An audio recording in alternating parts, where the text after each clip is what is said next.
एक बार की बात है, एक पिता ने अपने बेटे को पढ़ाया लिखाया, बेटा बड़ा होकर आईएएस ऑफिसर बन गया।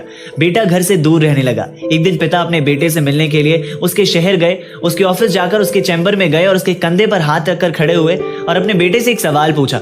कहा कि बेटा बताओ, दुनिया में सबसे शक्तिशाली व्यक्ति कौन है? बेटे ने बड़ी शालीनता से जवाब दिया। उसने कहा कि पिताजी मैं ही होऊंगा, और कौन हो सकता है?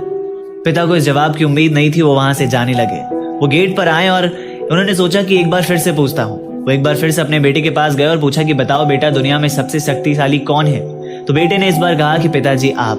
पिता ने कहा कि अभी तो तुमने खुद को कहा, अभी मुझे कैसे कह रहे हो? बेटे ने कहा कि पिताजी उस वक्त आपका हाथ मेरे कंधे पर था, और जिस वक्त एक पिता का हाथ उसके बेटे के कंधे पर हो, वो दुनिया का तो सबसे शक्तिशाली व्यक्ति ही होगा ना। ये सुनकर पिता की आंखों में खुशी के आंसू आ गए। वो कहते हैं ना कि बड़े नसीब वाले होते हैं जिनके कंधे पर पिता का हाथ होता है। जिंदगी के हर सपने पूरे होते हैं अगर पिता का साथ होता है।